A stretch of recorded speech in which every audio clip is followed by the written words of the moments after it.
Ahoy ahoy crew, let's build Wind Cutter Rune Knight. To start off, Wind Cutter's skill information. Wind Cutter's damage and attack type change based on the class of weapon you currently have equipped.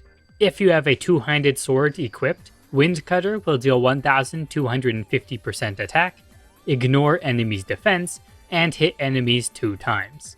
If you have a spear equipped, Wind Cutter will deal 2000 attack percent, and do ranged physical damage instead of melee physical damage. If you have any other weapon type equipped, Wind Cutter will deal 1500% attack. The property of the damage is based on your weapon, meaning it can be changed to whatever you want using elemental converters. At max level, Wind Cutter costs 50 SP, has 1 second of cast delay, 0.2 seconds of cooldown, and deals damage in a 7x7 area of effect around you. This means that optimally, we would have 80% after cast delay reduction to bring the 1 second of cast delay to the same as the cooldown number, which would give us 5 Wind Cutters every second. This is something to work on reducing as we upgrade gears in the future. A gameplay tip with this build: since Wind Cutter deals damage in a 7x7 area around you, sometimes you will have trouble with ranged enemies and have to walk up to them. But we can shortcut this by using the charge attack skill to leap to them instantly and start spamming Wind Cutter on them. Let's go over stats quickly. Then we'll get into the gears. Strength increases our damage and weight limit. Agility helps us spam Wind Cutter, though it's not super important until we start getting gears that reduce our after cast delay. Vitality lets us be tankier, but it's not a super high priority until later. Focus on strength and dexterity first. Intelligence is not needed. Dexterity is needed for us to be able to hit things. Luck is not needed, but can be used for some extra hit later on. Black Ribbon is a super strong headgear that we can get pretty early on. It gives us plus 50% Wind Cutter damage, and the best part, it doesn't need to be refined. Leaving it at plus 0 does the job perfectly. Black Ribbon is sold by the Master of Coin NPC on the second floor of the main office for 4 Endeavor tokens. Another option for the headgear is a Rideward hat. This will let you restore some HP and SP from the damage you deal. For our weapon, we will use a Thanatos Greatsword. This is a strong early game weapon that has the chance to recover HP and SP from damage we deal. You can create a Thanatos Greatsword with gray shards from the Ghost Palace instance. I recommend doing the instance once, then buying enough gray shards to reach 200. Then trade them in for the Greatsword at the Dimension Wander NPC outside of the instance entrance. If you want some more HP leeching, you can put a Hunterfly card into the sword. This gives you an additional 3% chance to restore an additional 15% of the damage you deal as HP. For the armor, manto, footgear, and accessory, we will use the Pew's set. This being Pew's plate, Pew's manto, Pew's greaves, and Pew's seal.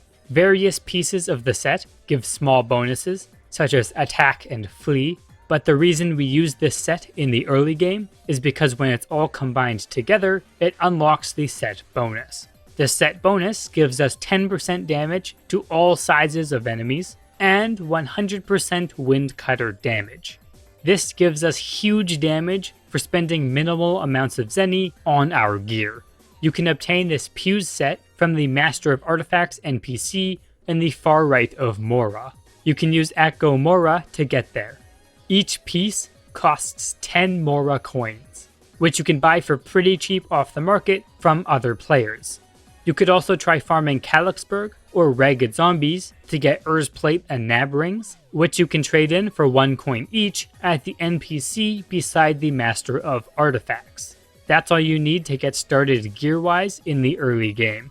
Rune Knights have access to special consumables though.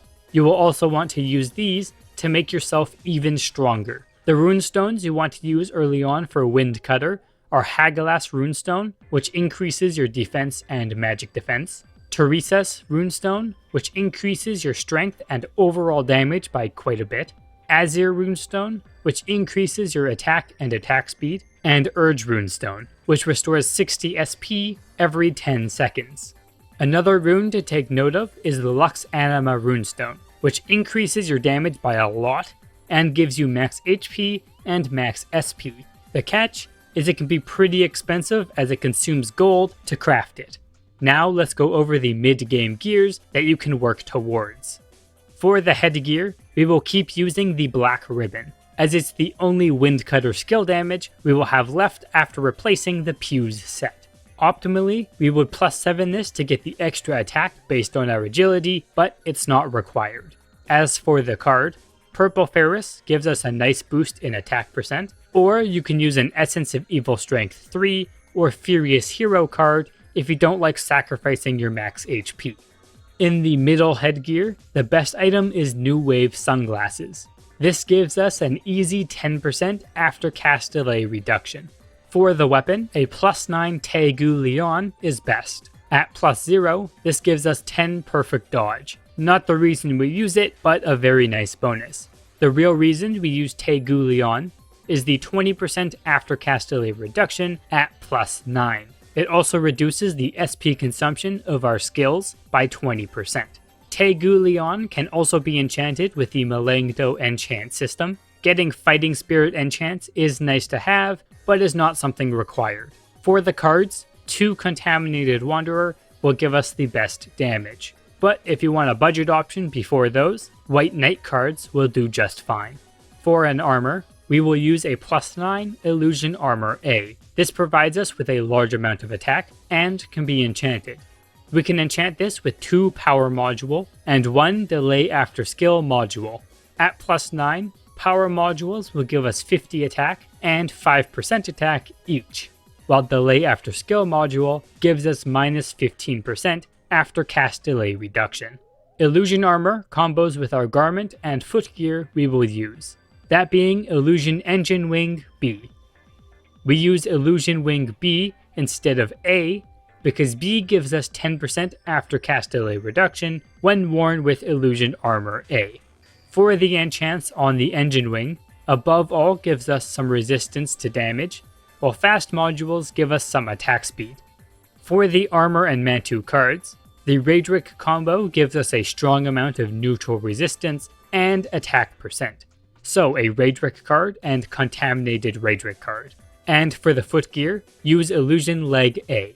When comboed with Illusion Armor A, it grants us 5% attack. But the big reason we wear these, like many other gears, is the enchantments it can have. The best enchant for Wind Cutter is the Overpower module, as it gives us a 5% chance when dealing physical damage to grant us +50 strength and +15% attack for 10 seconds. For the other 2 enchantments, use Vital modules. These give us +5% max HP and a small flat HP bonus based on the refinement. For the accessories, we will use Sarah's right and left earrings. Alone, these give you access to teleport and level 1 heal, but they can also be enchanted to give up to 10% after cast delay reduction each. These will help you spam more Wind Cutters, but keep in mind they do not have any card slots. If you have further questions, I would recommend asking inside the Swordsman class channel on the NovaRO Discord server. And if this video helped you, subscribe to the channel, share this video with friends, and I'll see you in the next video.